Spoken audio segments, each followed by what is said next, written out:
சுட சுட சுவையான மீன் குழம்புக்கு அரலியா ஜாக் மெகரல் 2 டின்கள் 250 மட்டுமே. சமீப காலமாக எங்களுக்கு இது பிரச்சனை என்னென்று நாங்களும் தரமான பொருளை தான் உற்பத்தி செய்கிறோம். எங்களோட வெங்காயத்துக்கு ஒரு மார்க்கெட் இருக்குது, ஆனால் அதை நாங்கள் சந்தைப்படுத்த முடியாமல் இருக்குது. காரணம் சரியான ஒரு நிர்ணய விலை இல்லை.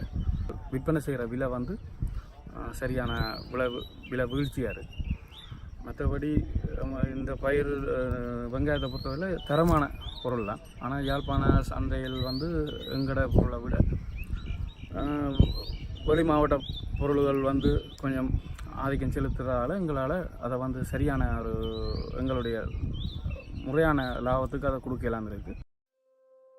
தமிழர் தாயக பகுதியின் பல்வேறு பகுதிகளிலும் நெற்பயிர் செய்கை மட்டுமன்றி மரக்கறி பயிர்களும் பயிரிடப்படுகின்றன.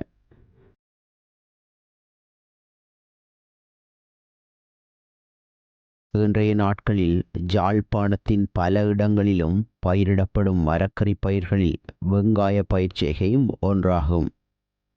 வெங்காயத்தின் அறுவடை காலம் யாழ்ப்பாணத்தில் தற்போது ஆரம்பமாகியுள்ளது. இத்தொழிலை நம்பி பல்வேறு குடும்பங்கள் இங்கே வாழ்ந்து வருகின்றன.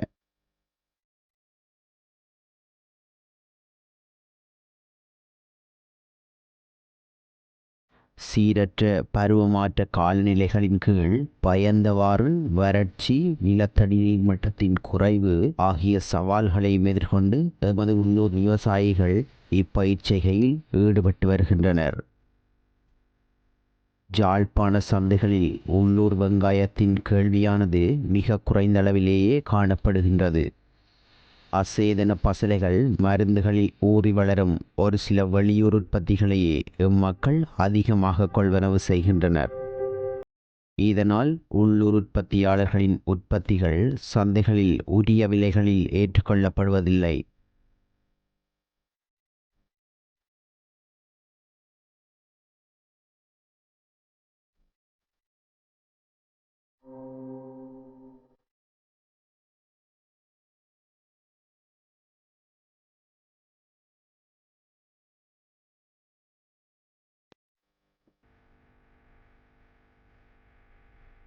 பொருத்தமான சந்தைப்படுத்தல் பொறிமுறைகளும் சந்தைகளும் அரசினால் ஏற்படுத்தி கொடுக்கப்படாத காரணத்தினால் உள்ளூர் தோட்ட பயிர்ச்செய்கையாளர்கள் நட்டமடைகின்றனர். இந்த இடம் வந்து ஊரல். நாங்கள் காலங்காலமாக விவசாயத்தில் ஈடுபட்டு கொண்டிருக்கிறோம். எங்களின் விவசாயத்தில் நாங்கள் செய்து கஷ்டப்பட்டு செலவழிக்கிற அளவுக்கு எங்களுக்கு பிரயோசனம் கிடைக்கிறே இல்லை. காரணம் என்னென்னா, சந்தைப்படுத்துகிற நேரத்தில் சாமான்களை இம்போர்ட் பண்ணி இதன்றதால் எங்களோட பொருள்கள் நல்ல விலைக்கு விற்க முடியாது கிடக்கு. இதால் எங்களுக்கு பெரிய நஷ்ட நிலையெல்லாம் இருக்கிறோம். இதே அரசாங்கம் உணர்ந்து எங்களுக்கு நல்ல உதவிகளை செய்கிறதுக்கு, எங்களோட பொருளை நல்ல விலைக்கு விற்கிறதுக்கு ஏற்ற மாதிரி காலத்துக்கு காலம் எங்களுக்கு உதவி செய்தால் அதுவே எங்களுக்கு ஒரு பெரிய சந்தோஷமாக இருக்கும்.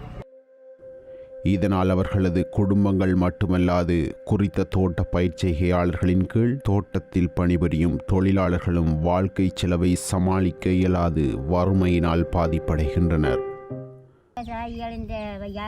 மரக்கறிகள் போகாமல் தடையா நிற்கிறதால இந்த கூலிக்காரர்களுக்கும் இழப்புகள் அப்படின்னு தான் நடக்குது. இப்போ